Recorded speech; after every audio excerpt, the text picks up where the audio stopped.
Hey. Good morning, everybody. We're trying to figure it all out, so just bear with us while I look for the chat feature. I think there it is. Boom. All right, so comment. Say hello.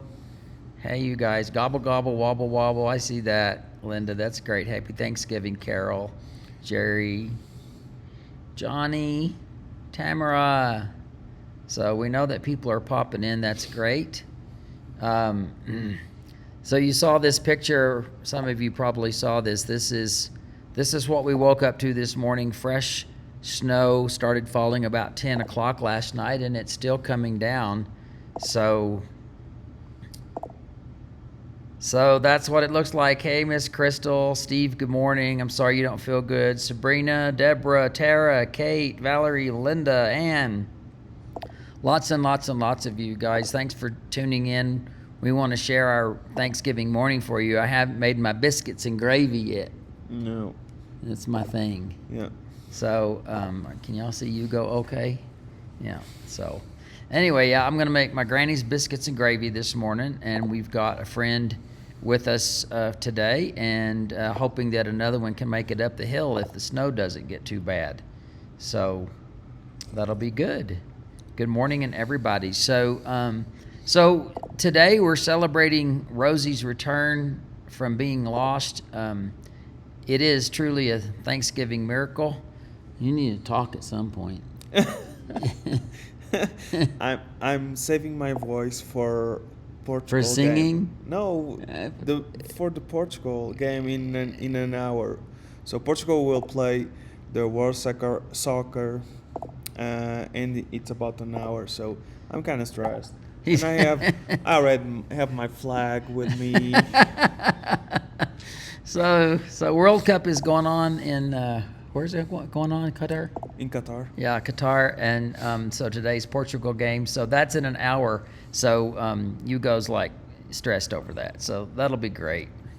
If you see anything over here, please pop in, okay? So anyway, we wanted to share the whole story with Rosie with you guys, and we're going to do our best to make that happen. Rosie and Barley, they came to us, or came to me. Hugo wasn't yet in the picture, but they came to me during COVID. Right before COVID. I got them in 2019 and November of 2019. And so they were in the hood. I want to just tell you a little bit about this. You might have saw it on Facebook, but there's so many different posts that I'm trying to consolidate everything here. So I just want to tell you that I was by myself living on the mountain, and we had a lot of vandalism and break-ins on many, many, many homes, like 37 homes, and many of them multiple times, 3 to 4 to 5 times. And so I needed some protection, something out here to alert me, to bark or something. So I was driving back from Houston at the quilt show in November the 3rd, and I called my nephew in Wichita Falls, Texas. So I was driving from Houston to Wichita Falls, and then I was going the next day, Wichita Falls home and to Colorado. And I said, look, I'm going home today with dogs one way or the other. And my nephew's in law enforcement, so he called some of his buddies, and they ended up getting a criminal informant telling them that there's these 2 puppies over in the hood that are not in great shape, and they really need to go somewhere. So all the phone calls and texting was truly like an undercover drug deal. I'm not kidding. The guy had no idea who he was dealing with, and we met on a corner in a parking lot. And he handed me Rosie out the window because that's what I wanted. I want a little pitty mix female is what I wanted. In the meantime, I had contacted a Great Dane breeder, and I told her I would come out to see her pups because we didn't know if these 2 little guys were they didn't even know if the hood guy was going to show up.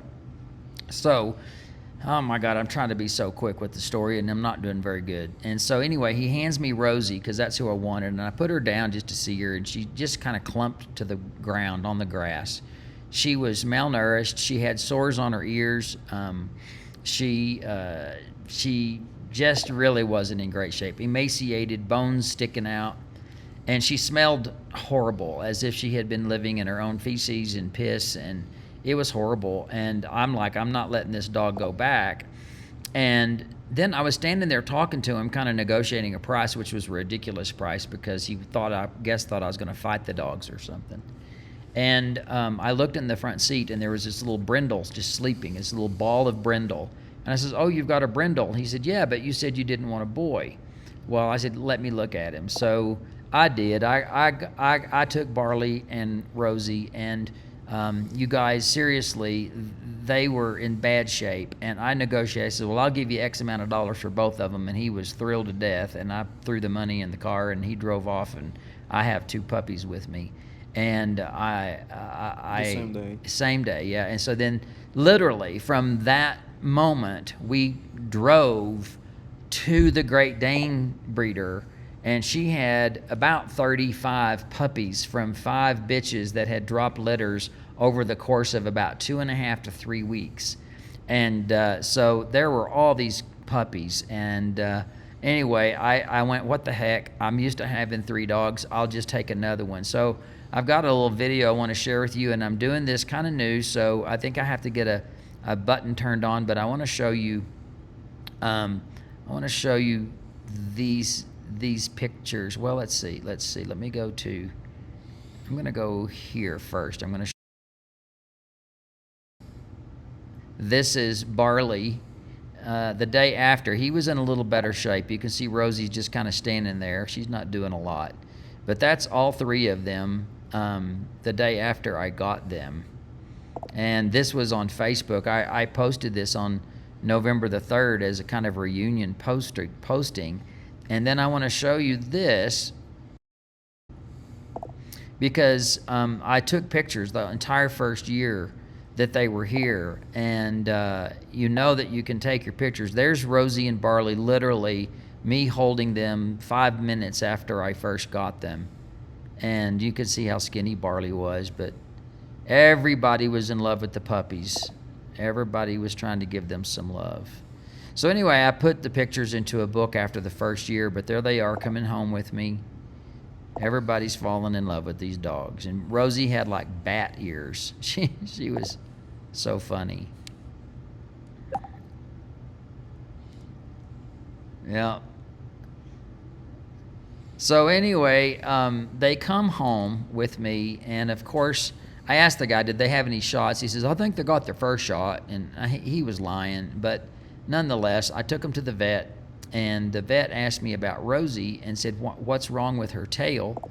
And I says, what do you mean? He said, her tail's broke. Who broke her tail? I said, I don't know what you're talking about. And then I realized, he said, well, her tail's broken, and it's broken up at her butt.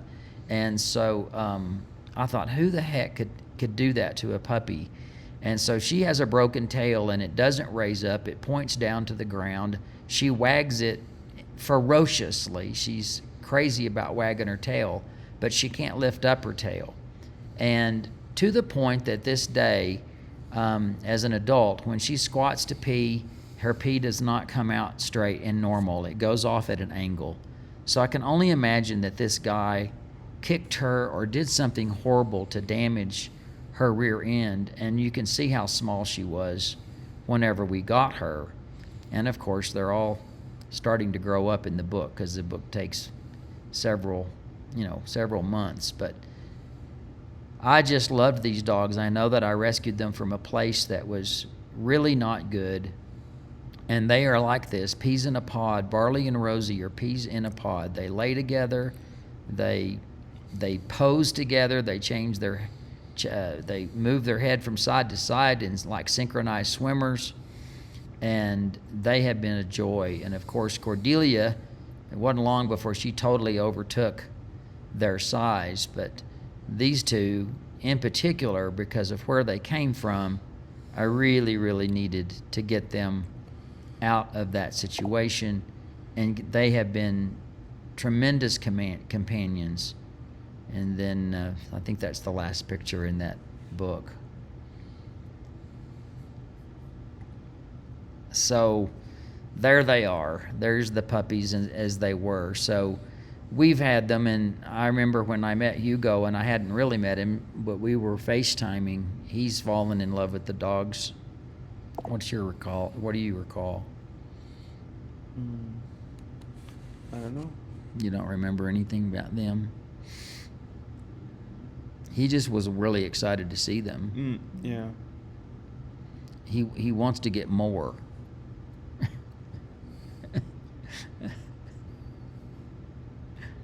Well, I can't say I'm opposed. So, so on Friday night, not a week ago, our neighbors from Florida. So, I think that I don't know that you all know this, but I try to keep saying we live remote. We live more remote than anybody you know. From the gate to our house, which is a locked gate, is 3 miles, but it's also up about 1,200 elevation, so it's just going up and up and up. The ranch that we live in is a development, but that development is, I'm the only house here, and our other neighbors have a house that they don't reside in, so it's their vacation home, and there's one other home that survived the fire that's a hunting lodge, and so they only come out to do hunting. And then my nearest neighbor from there is another 3 miles away, and she's the only one. And then we drive and drive and drive, and we get to La Veta, Colorado after 45 minutes. Or we get to Walsenburg, Colorado after 40 minutes if we go a different direction. So it is extremely remote, and our road, the road that comes to our house, is a dead-end road, and it comes to our property. My property is the last property with the road. The road dead ends at the last final parcel, but the road goes to that parcel, and it goes through my parcel, but nobody's on the road. So anyway, that gives you a picture. We're really remote. There's nobody out here. There's nobody driving by, nobody coming into the ranch, because they're only coming into the ranch if they have a reason to come into the ranch and they're owners in the ranch, or they're coming to dinner. Now, on Friday night, our neighbors had come in on Friday from Florida. So their house is not far away. We can see it. It's maybe a quarter mile, and maybe they got a snaking driveway, so it might be a half mile to drive down to our house. And they were coming for dinner. And Rosie and Barley both, really, they just do better whenever somebody's come and we open the door and let them go out and hop around and be all outside. It's not that it's wrong for them to be inside, but their energy expends better when they're outside. So Jose and Lisa had texted that they were coming down for the dinner. They were leaving. So I thought, I'll go out with the pups and I will just let them be outside. Well, it was cold. It was 8 degrees. And Barley just didn't, after he peed, he didn't want anything to do with that. He wanted back in. But Rosie was fine. She wanted to be out with me, and she didn't know they were coming. And I wasn't thinking. It was dark. And I had thought that they might be coming down in their side-by-side, which is kind of typical. But they were coming down in their truck, and I didn't realize that until it was too late. And then Rosie heard the truck, and of course the bright lights are all she had seen. If it had been daytime, she would have known it was a truck, but she didn't. And so she saw these bright lights, and she went barking, and she went running, and she went by the side of the road, not onto the road. And I knew that she was going to dart out in front. I just knew she would, because she was going to that truck. So I had to run up my driveway, which is up a little bit of an incline up, to get into the road to start waving my arms to try to stop them and slow them down. But they didn't know what I was doing, and they weren't going fast, but they weren't going slow. They were probably going 25, 30 miles an hour. And I look, and literally between the headlights, Rosie's head pops up between the headlights, and nothing after that. And I'm running to the truck. I'm probably 30 yards away, maybe 25 yards away. It's not a long distance at all. And that whole business of her head popping up was like a dream for me, up and down. It just boom, boom. And to the point that I even questioned if I really saw it, even though I did see it. So I ran to the back of the truck, behind the truck, where I knew she had gone under the truck. I didn't know if she had been completely run over, if she was killed, dead, or whatever. But nonetheless, I get to the back of the truck, and it's pitch black because I'm behind the truck with whatever little taillights are throwing some light out, and she's not there. And I keep looking around, Rosie, where are you? And I'm looking, and she's not there. And I grab my cell phone and trying to use my flashlight from the phone, and I'm not finding her. Now I'm in a panic because I think she's really injured. And so I run down to Hugo. I don't know what you remember from me running into the house. You were cooking? Yeah, so I was preparing dinner, and but actually I forgot to turn off the. Yeah, I did when I came back in. So, you just came and screamed, "Hugo, get the flashlight!" I was like, it took me seconds to realize what's going on, and I don't know. It's like I'm frozen. Yeah, and I was trying to say, I think Rosie's been hit. I think she's been hit and injured. And so we get our flashlights and we go out, and one of them needed to be charged. It didn't last very long, but we had a better one, and we're looking, and she's just not there. And so we look under the truck. That's one of the things that everybody kept saying. Did you ever look under the truck?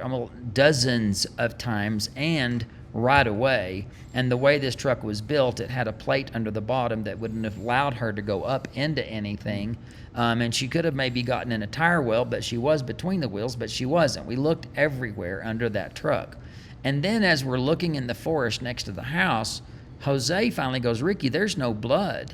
And I went, "You're right, there's no blood." It was it had snowed that morning, so there was a nice good 2.5, 3 inches of powder snow everywhere, and that would show tracks. So we started looking for tracks, and I'm not going to go through the whole thing with you guys, but it's just that she was gone. Yeah. And we ended up looking for about 3.5, maybe 4 hours that night in the cold everywhere we could. And we had the headlights in the forest. Remembering our forest is a burned forest, so the oak trees are easy to see through, and the fir trees are just sticks. So it's not like there's shelter to hide. There's nothing. And it was so cold. We finally gave up, went to bed, and that was the end of the first night. Went to bed. We didn't sleep. No, we did not sleep. And I set an alarm for like every 30 to 45 minutes just to get up and see, what the situation was. So I'm expecting the next morning at first light, I'm expecting that we will find her and probably find her dead, because I figured that she had been hit. She had gone somewhere and just laid down, and in that cold environment, she just didn't make it. And so here's what happened on Saturday. Whenever we didn't find her, we are now having to go through our heads to go all through this. I'm like, okay, I saw her jump up. I don't know that she got a hit because I didn't hear a yip, and I didn't hear a thud. But I expected that she got hit. But we're all going through the knowns and the unknowns. We know she was with me. We know there was a truck. We know that she went under that truck. And we know that she's not there. And we know that there's no blood. We also know that there's no tracks. That's the biggest mystery to now. It's still the biggest mystery. The thing is that the dogs go into our little Mirkwood forest right next to the house all the time. So there would have already been tracks there. But I'm saying where, like going up on the meadow or going down the side of the road, there were no new tracks for her to have gone to follow. So we don't know which direction that she went. But the unknown was, did she get hit? Did she get conked on the head? Did she run in a concussion, confused state to where she ran somewhere where she doesn't know where she's going, and she doesn't have her right mind to know how to come back, or to have a sense of direction, or to have a sense of smell? I mean, all of those unknowns put us in a real predicament as we were going through Saturday trying to figure out what to do. And then we realized that we could post on our local community bulletin board on Facebook and tell people, look, can you come? If you live anywhere around here, Can you come tomorrow and help us look? The Saturday night was not going to be as cold as the previous night. It was going to be in the mid-20s, but not single digits. We looked everywhere on Saturday and never found her. On Sunday, we had volunteers coming out of the woodworks. And I actually have the list on the right there where it says searchers. I am really indebted to all of these people that came out either Sunday or Monday to help us look. Rod came down from Colorado Springs. Our friends Brett and Melissa came from Pueblo West, which is it's an hour and a half away. There were people that came from far and wide, and many people came from our Levita area, and there were people on this list that I didn't even know at the time. They were friends of friends or whatever, but I did not know them, and that was a huge blessing. And by having these people here, we could fan out and canvas. Again, it's a burned area. Let me show you this picture again, this Happy Thanksgiving picture. This is what it looks like. So that's what it would have looked like that morning, even though this is today. We've got fresh snow. Rosie, a black lump, would be relatively easy to see. And whenever you look at the trees, it's not like all the evergreens are hiding and the oak trees have lost their leaves. So that's kind of what the area looks like whenever it's in its thickest. And so I wish that we could just really... I'm trying to. Are you able to? I hope so. Anyway, so we were fanning out, and people were walking to where they were finally seeing other people's, footprints. You could see footprints, and Cordelia would go out with us a lot. She's not a hunting dog, but if she picked up on something, I do believe that she would be able to do it. So let me know if you can manage that. You're going to have to go to I don't know if you have admins. Yeah, I have. You just have to click on it and get rid of it. My phone's not here. Sorry, I don't know where my phone went to. It's right here. We hate it whenever people come in and try to spoil the party because they want to, they feel the need to. See more. Sorry, folks. I just think this is important. You don't need to be hounded by the horrible people. Then, okay, I did. Okay, thank you. So anyway, all of those wonderful volunteers came, but we still didn't find her. And so, of course, the next thing that happens is we're getting tons of advice. Have you used a drone? Have you used a heat-seeking drone? Who has bloodhounds? Who has horses? We had messages coming in from people that were psychic, telling us, go this way, it's a quarter mile, and different things. And we would not deny any advice like that. If there was somebody that had sent us a lead, we were willing to look at that lead. And so on Monday, she had been out 3 nights. No. Friday night, Saturday night, Sunday night. So Monday morning, she had already been out 3 nights, and we had seen some ravens. And so one of the clues that we had been given were kind of where the ravens were flying. So we sent 4 of us over to that area just to look by downed trees, just to look for her and all of that. And that was the day I got my drone, because I have a drone with a camera, and I decided to fly it. Actually, I think I flew it on Sunday. You flew on Sunday. But I took the drone up, and it was pointing down, so I couldn't see where the drone was going, and I crashed my drone, which is very frustrating, but that's okay. I just wanted Rosie back. But I crashed my drone, and there was one of the fellows, there's 2 people on that list that you see on the screen that were really just helping from afar. And the fellow named Brent was trying to find bloodhounds. He was doing all he could to do that, and then they started searching for people that could be on horses. So there was a lot of energy being expended on our behalf during all of that time. And so by then we're like, what can we do if she's really lost, and how could she find her way home?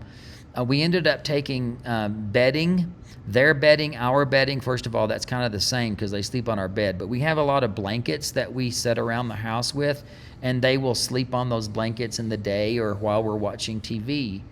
So we ended up getting those blankets, and I took them along the road because I didn't, well, it's just horrible terrain here, but I took them along the road about every quarter mile so that she could have something to smell. If she smelled it, maybe she would go from one to the other. And then tell everybody what we did in the studio with the speaker. So, we put my laptop with a Bluetooth device, connect with my Spotify. We put classic music, very loud. That because normal when we go to Lavido or doing groceries, we let the dogs in the house, and we put always classic music or 80s. Sometimes I don't know. And so we were playing music outside. Could you get rid of that person? And so so we were playing classical music because that's what they listen to when they're home alone on Alexa, and mostly just because I wanted her to have sound. I wanted her to hear something if she could hear. And then we had the fireplace going because we still didn't have heat or hot water because the boiler's been broke for 6.5 weeks. And they came out to fix it on Thursday and hoped to have it done Friday, but the snow came on Friday, and then Rosie went missing Friday. Monday they came back to fix the boiler. So they were out doing that, and we finally got the boiler fixed. But we also had the fire going, so there was smoke wafting out the chimney that would also give her a sense of smell. So we gave her music to listen to. She had smell. The lights were on. The lights were on all night. The garage was open all night, and we were very careful about not putting food out in the wild because that would attract coyotes and perhaps mountain lions, and we did not want that to happen. It was an all search out thing. By Monday, we had another 8 people here, and we walked the entire creek. And I say we, it wasn't me, but the searchers walked the entire creek. I went and sat on a high precipice with binoculars so that I could just look, and there was just nothing. And so by Monday night, we had just done everything that we possibly could to find her. And I keep thinking she is not far away. I kept believing she is not far away. And so I looked around the house. There were people always saying, look under the crawl space or the outbuildings. We don't have one single outbuilding. Our house is totally solid. There is no crawl space that you can get into from the outside. There's just that we have one vehicle, and we can look under that, but she's not under that. And by Monday, it was time for Jose and Lisa to go back to Florida. So they were gone. We had a few people looking again on Monday, but we were just going to have to keep looking. It had been, again, I'd said, under freezing every night that she was out. And Rosie is feisty. I mean, you know, she is a bully, and she's not a mean bully. She's got the personality of a bully. If she wants in your lap, she's going to get in your lap. If she wants to push something with her nose, she pushes it with her nose. She is a very determined dog. And Hugo, the thing is, she's a very sweet dog. But I told Ricky that I want to have the Rosie when she start a fight. Yeah, when she's so her determination would get her out of hiding. She was not wandering. I am 100%. She was not wandering around, running from here, running to there.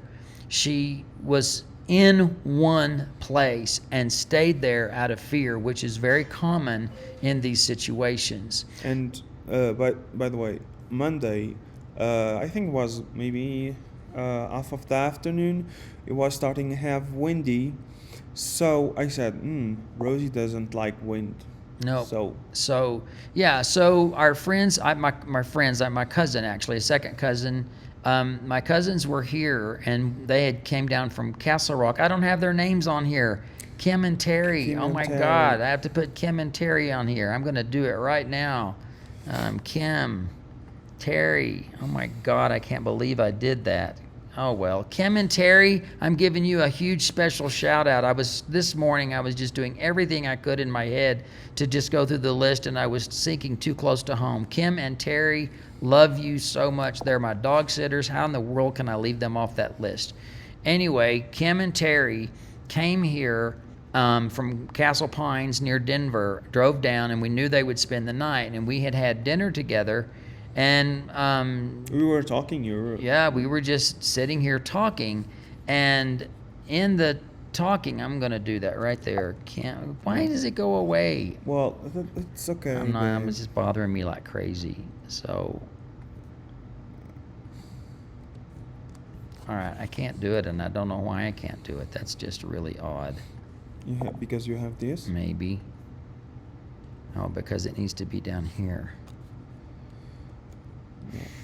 It's fine. Okay, tell them about that evening that we're sitting here. So we were sitting here, I think already because it was a long day, and we walked a lot. So I think at 8:30 I said, well, I'm tired, so we were preparing to go to bed.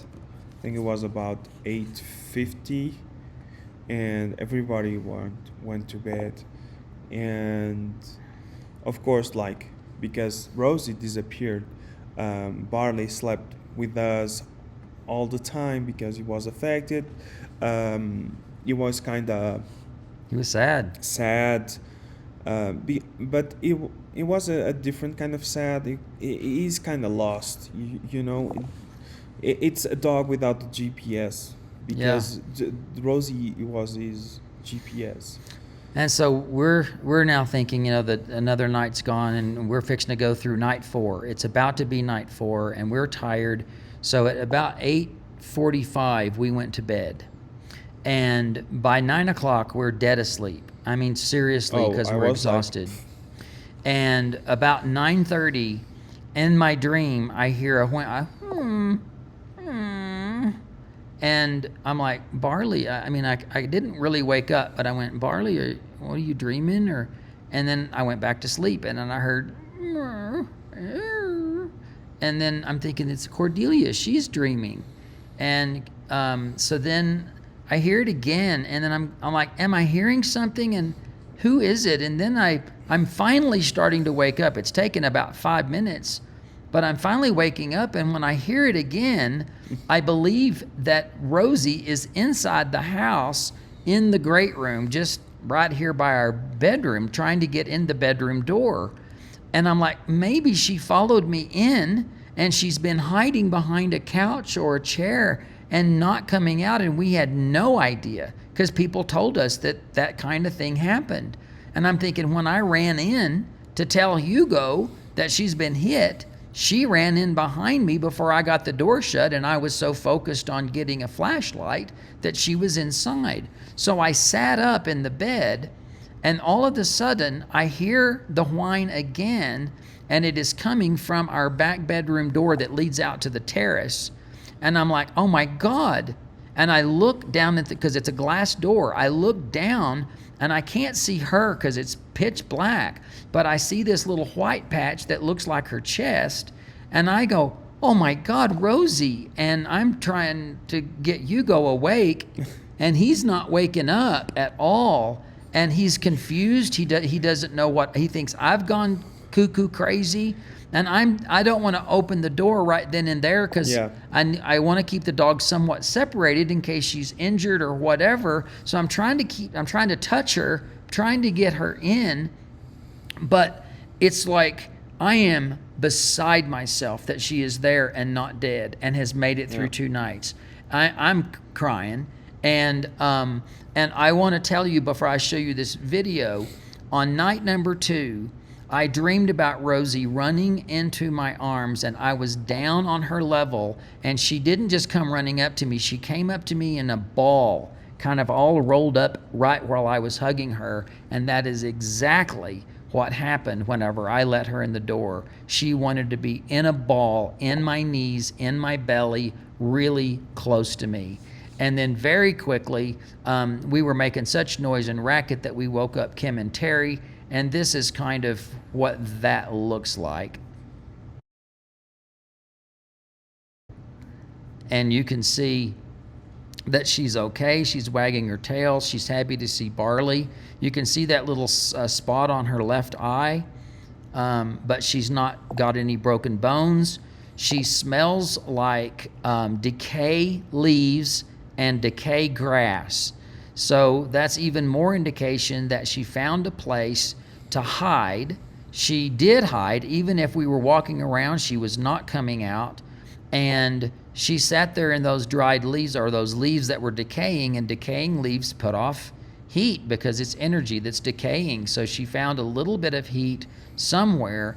We do not know how far away she was, but I am still confident she was not far away at all. And you can see this is the next morning. She's happy. She slept like a log all night. She actually peed the bed that night. And I know that's just because she finally was able to relax. She's never peed the bed. So this was just a thing for her and her trauma. And then, of course, that next morning, thank God for Kim and Terry being here, because Hugo and I could drive her. Here we are, headed off to the vet, and we went off to the vet to see if she had anything that really, really needed to be tended to. And you can see her eye there where she got hit. So she definitely got hit by the truck. Her skin is red and raw from the cold. Her nose and her snout is red and raw. The blood report indicates that she has an elevation of liver, so she's probably got a bit of an infection that's probably from the trauma. But in the end, for what she went through and the fact that I know she went under that truck, she is alive, she is well, she's happy.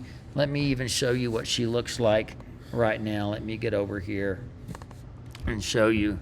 Here she is sleeping right now. Rosie, there's everybody looking at you. There's Barley. Yeah. There she is. Yeah? You gonna give me a kiss or not? You not gonna give me no kisses? No. No, that's the side of your head. Nobody wants to see the side of your head. Yeah. Are you sweet? Yeah. And there's Barley. Yeah. Are you the sweetie sweet? Yeah. She's still a little bit tired, but every day she's stronger and happier, and she is glad to be home. And those two little babies right there, they don't want to be separated at all. Is it good to see them? Is it as good for you guys to see them as it is for us? You guys, it is truly a Thanksgiving miracle. And as far as where was she, I really just think she was close to the house. That's all I can think of, is that she was close to the house, somewhere in some leaves and grass. I've had people say maybe it was an alien that took her away, and I've had other people say maybe it was an angel that took her away before she was injured. But if she went with the angels and the aliens, one or the other, I can tell you for sure they smell like leaves. They smell like dried leaves, if that's what happened. And you guys, seriously, you have been outpouring of love. Hugo, he's never experienced anything quite like that. Well, I hope, how can I say this? I said this, it's a roller coaster of emotions, that you are physical and mental breaking. And I think Monday night I was like giving up. I was like tired and frustrating, and it's really bad experience. Yeah. And there's been a few people that have said things like, Rosie is not going to go on an adventure like that again. She didn't run away from home. She was a traumatized dog, and that's what dogs do. They go and they hide. And my nephew constantly gave hope. My niece constantly gave us hope. There were a few people that I fear the worst. So wait, so when Rosie appears on Monday night, so I text my family. We In have Portugal. In Portugal, we have a WhatsApp group, and every day we were updating and not finding Rosie and that. So I send a message. Rosie is here, and my stepfather, the phone was with the message ring, and just a second. I'm trying to figure out. I don't see. No. That's weird. Here, let me have it. Keep talking. So anyway, and my stepfather said to my mom, "Go check the phone. I think Rosie, they found Rosie," and my mom, "Oh no!" And she just in the morning and she saw the message, but it was funny, and they were worried as well, and yeah, we are happy that she is here with us. And Well, you guys, I know what it was like when I went through the fire. You guys were amazing. You were there. You were caring. This situation, the dozens and dozens of messages, well, hundreds, thousands of messages and views and people that were caring. We can't thank you enough for your love and your care. I think that's something that Hugo's not experienced, and I am very blessed because of you. And I really, really appreciated those days, Friday, Saturday, Sunday, Monday, and even Tuesday when we went to the vet. I'm right on the front side of doing all the registrations for my photo class. This is when I would be promoting like crazy. So I didn't get to do hardly any promoting, so we're coming up to a deadline. And so if you know of anybody that's interested in doing my 2023 photography class, just go snoop around. Go to my main rickytims.com website and you can find it, or go to photoclassforyou.com. I don't want to put a big commercial out here. I just want to say I need people to register, and I didn't get to do marketing because of all that. So if you know somebody that would be interested in doing a year-long photography class with me, it's a really, really wonderful experience. It's very interactive, and we love it. And Hugo's done it this year. He's had a great time with it. So, but your love and your support is what gets us through. And this is another outpouring. This is truly, as far as I'm concerned, the best Thanksgiving I've ever had, because I would be miserable sitting here knowing that this day is happening with Rosie somewhere out in the wild, lost and alone. Those dogs have been my salvation through some really dark days, and I just couldn't even begin to imagine that her demise would be like that. I know they all have to go at some point, and if I had found her dead, I could have even more closure. But the unknowing of something, and I think many of you have experienced this as well, when you just don't know, it is heartbreaking. The closure has to happen. And our closure right now, when I look at all the scenarios, all the possibilities, was she hit, was she not hit, did she run far, did she go here, all of the possibilities, will she ever come home, will we ever find her, is she dead? The best possibility is that she comes home and she's unharmed. And other than the sore on her head and her face and her eye where she got hit, she is 100% okay, and she's going to have a long, long life.